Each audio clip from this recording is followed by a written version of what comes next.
Hello students and welcome to the lecture. So students, as we know that we are covering the center-state relations, all right? And basically these are the topics we have scheduled for the discussion under that particular series, all right? Like starting with the introduction, thereafter the legislative relations, thereafter the administrative relations, thereafter the financial relations, and then comes the trends in the center-state relations, all right? So these are the topics we have scheduled for the discussion. Out of this, basically we had finished the introduction part. We are left with the legislative relations. We were discussing about it, and the topics we are totally left with is the administrative relations, financial relations, and the trends in the central and state relations. All right. So we will continue from where we had left in the previous lecture. All right. Like in the previous lecture, basically we had discussed that there are the five extraordinary conditions in which the parliament could directly exercise the control over the state legislature or over the state list. All right. And the conditions are like when the Rajya Sabha makes a request. All right. Thereafter, when national emergency is in force.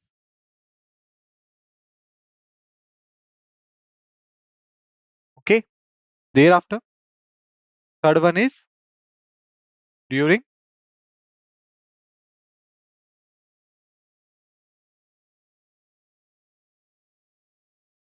president rule. Thereafter,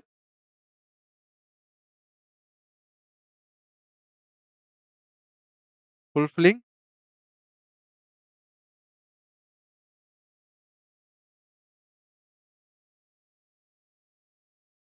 international commitment. All right. And the last is when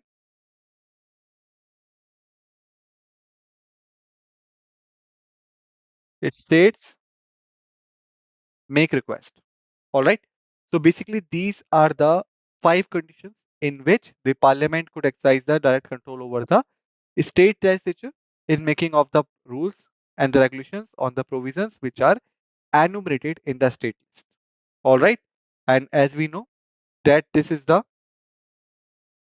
condition in which only the parliament could make laws.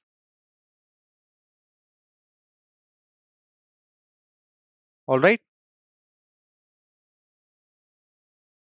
So that is I had already explained in the previous lecture. So if you have revised the previous one lecture, then you will easily get it. All right. So now basically we are going to talk about the central's control over the state legislature.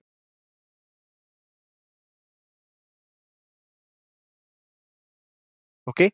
Central's control over the state legislation. Then basically besides the parliament's power to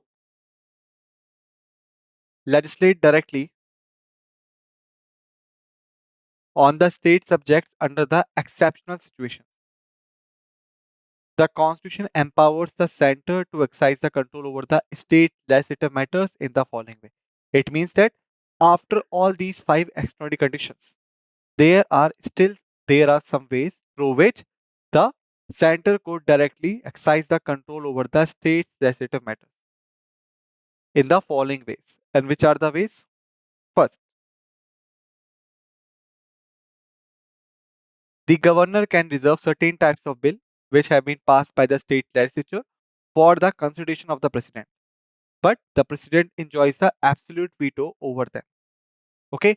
Always remember whosoever will be the governor of the state. That is decided by the president of the country, and the president of the country basically represents the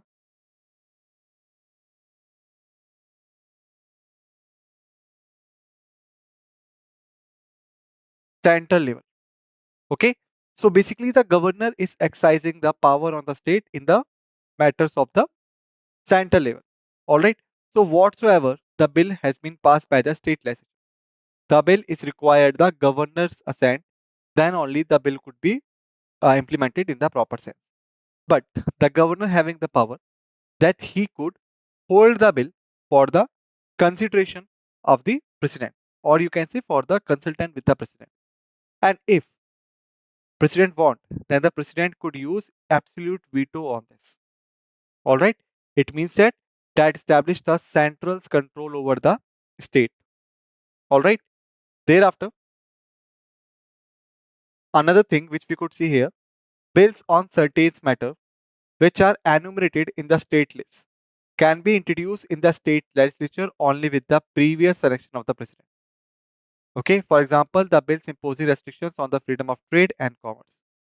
All right, it means that the state trade and commerce is basically enumerated in the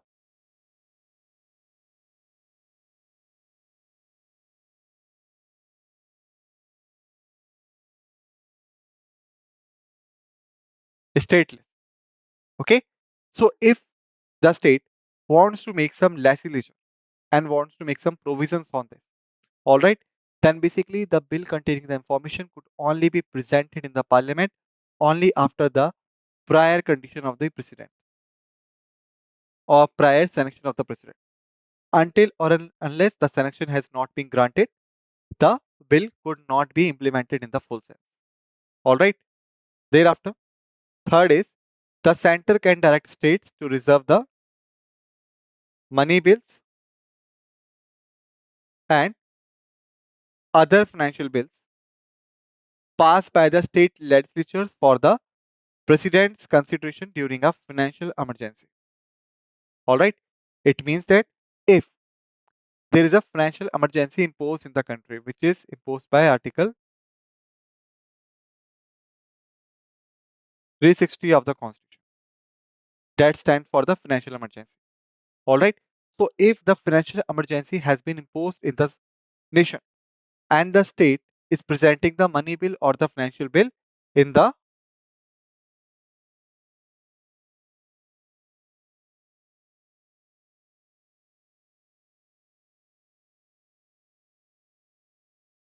annual budget of the state, okay, then basically in this situation, the center could direct or instruct the state government that they are required to hold these bills for the president consideration, okay, until or unless the president considers the bill as a right, the bill cannot be passed. Okay. So again, that established the central's control over the state government. All right.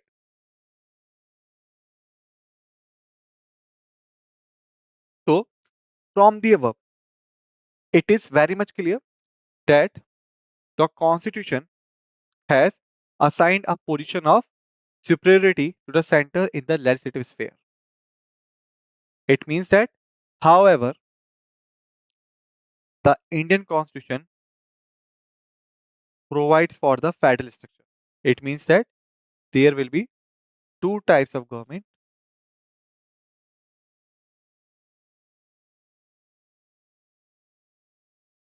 central government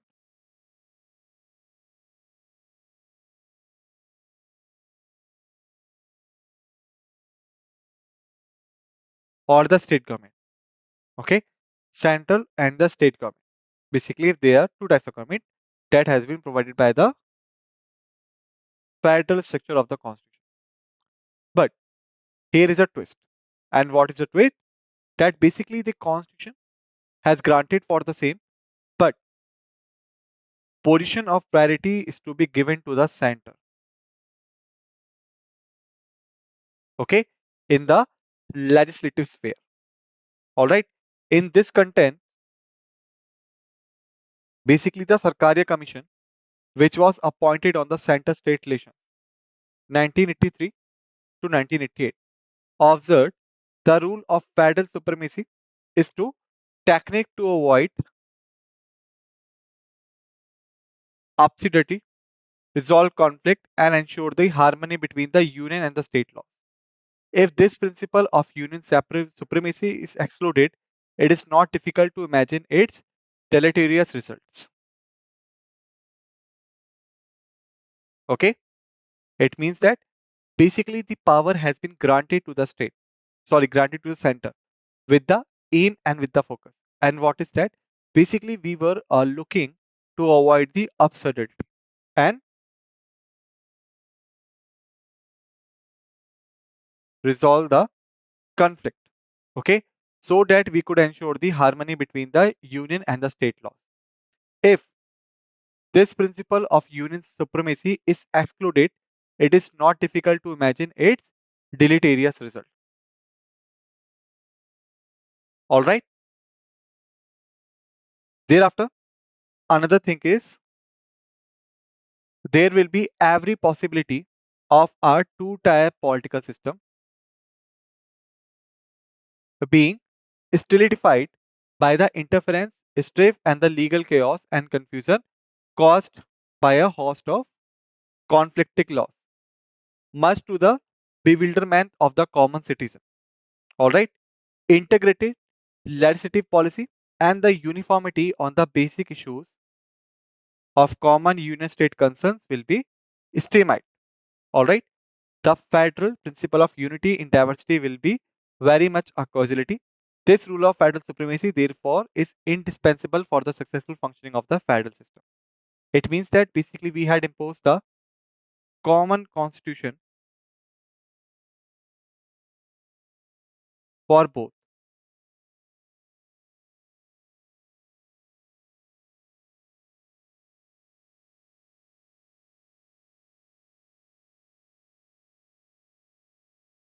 For center as well as for state. All right. It means, what does it mean? It basically means that there must be the uniformity in the actions. All right.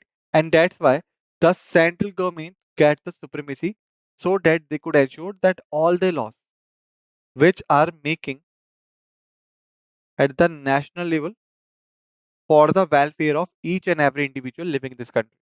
These laws must be applied to all in the uniform way. And for this, only the central supremacy could be ensured. All right.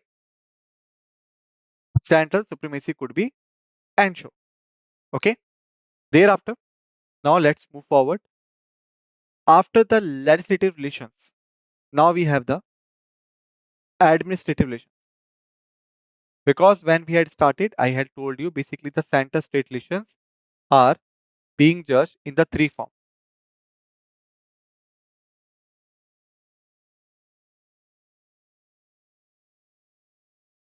legislative relations, okay, thereafter the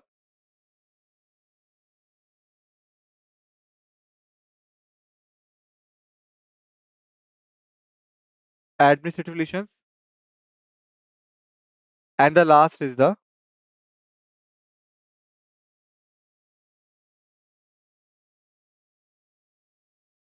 financial relations.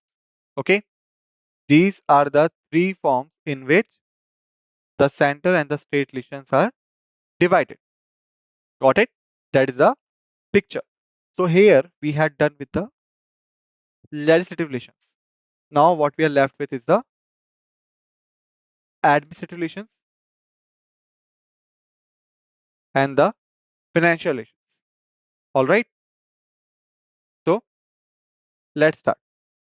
So basically the articles 256 and article 263 in the part 11th of the constitution, which deals with the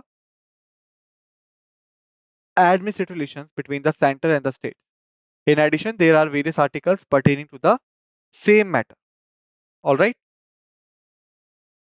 So basically, first is the distribution of executive powers. Okay. The executive powers has been divided between the center and the states on the lines of distribution of legislative powers, exception in the few cases. Okay. It means thus the executive power of the center extend to the whole of India. So basically, if we talk about the administrative powers, then still they are divided into the two forms. Means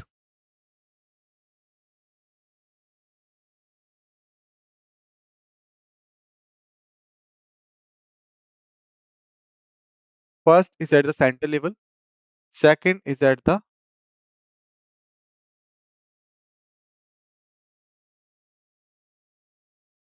state level. All right. So basically, there is a division, but there is a few exceptions. And what are these? The center extend to the whole of India. Okay. Like we had discussed when we talk about the center level, then basically they are dealing at the national level. All right. But when we're talking about at the state level, then basically they are responsible for that particular respective state.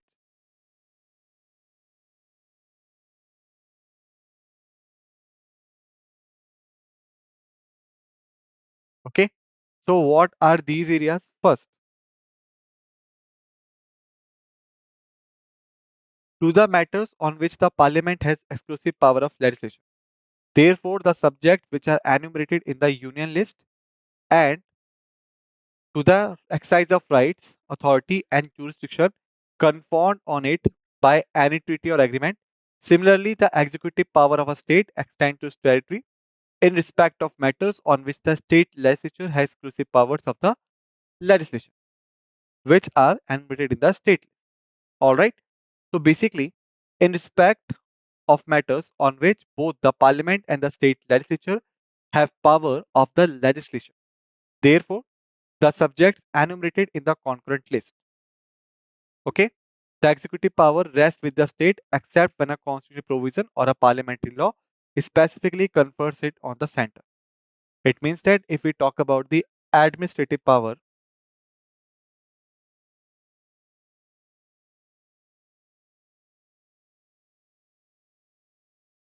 at both level, central and state, in the matters of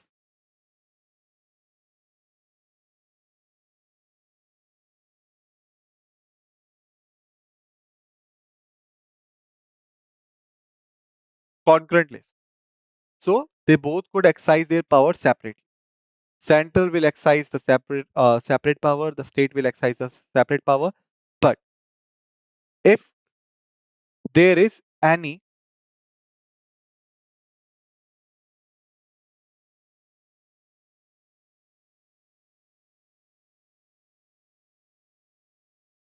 constitutional provision or there is any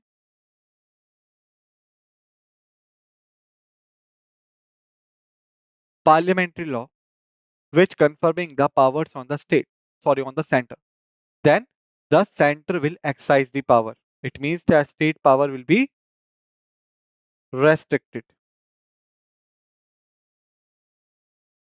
Okay. Therefore, a law on a concurrent subject, though enacted by the parliament, is to be executed by the state except when the constitution or the parliament has directed otherwise. All right. That's the thing. Thereafter, obligations of the state and the center, like which are the obligations? First, the constitution has placed two restrictions on the executive power of the state in order to give ample scope to the center for exercising its executive power in an unrestricted manner.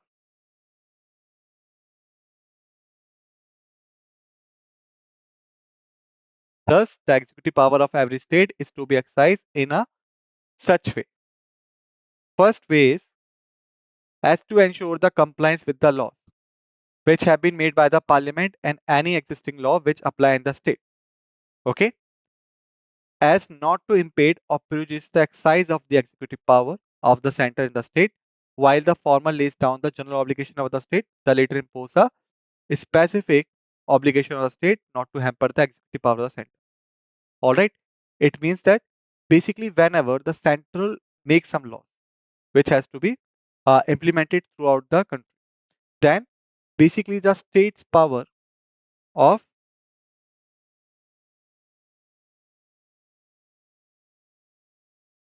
making the provision regarding the same thing is restricted in such manner.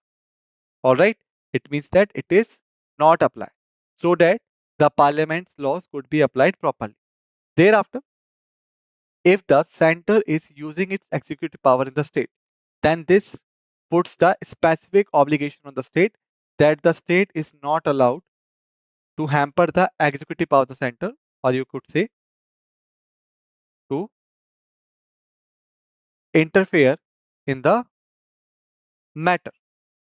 All right, that's the thing. Thereafter, what are the articles which are related with the center state legislative relations at a glance? Okay, first,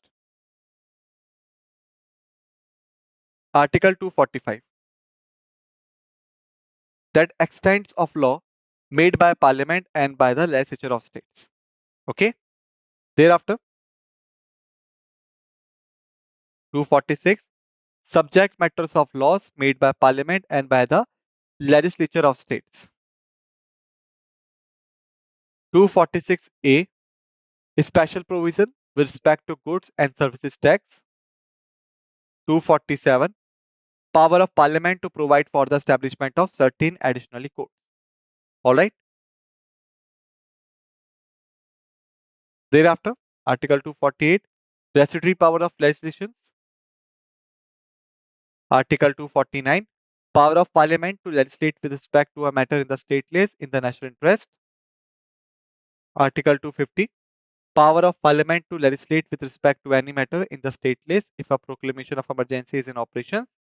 Article 251, inconsistency between laws made by parliament under Article 249 and 250 and laws made by the legislature of a state. All right.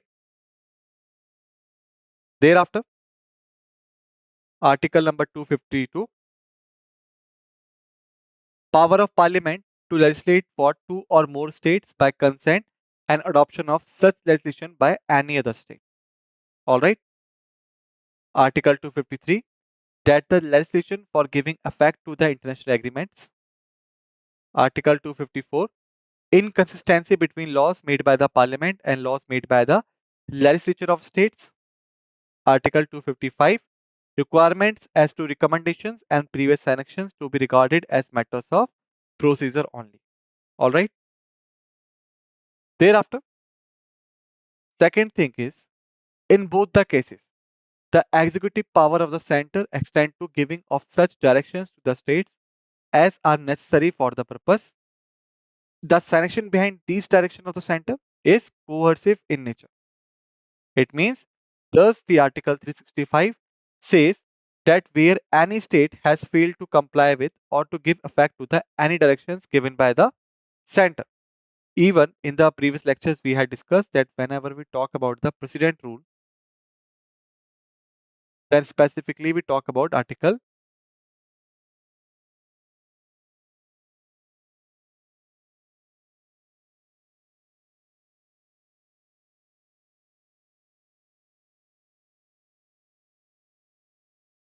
365. Thus, the Article 365 says that where any state has failed to comply with or give effect to any directions which have been given by the center, all right, it will be lawful for the president to hold that a situation has arisen in which the government of the state can not be carried on in accordance with the previous of the constitution. It means that in such a situation, the precedent rule could be imposed in the state under Article 356. All right. So Article 365 stands for the conditions and Article 356 stands for the implementation. All right. Thereafter, center's direction to the states. In addition to the above two cases, the center is empowered to give directions to the state with regard to the exercise of their executive powers in the following matters. First, the construction and maintenance of means of communication declared to be of national or military importance by the state. In such a case, the center could exercise the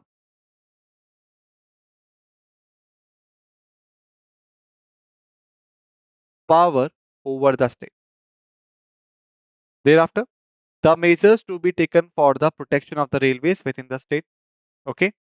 Thereafter, the provision of adequate facilities for instruction in the mother tongue at the primary stage of education to children belonging to the linguistic minority groups in the state. And the last is the drawing up and the execution of the specified schemes for the welfare of the scheduled tribes in the state. So these are the four conditions in which the center could direct the powers of the state apart from all the provisions and the power divisions we had discussed so far. The coercive sanction behind the central directions under Article 365 mentioned above is also applicable in these cases.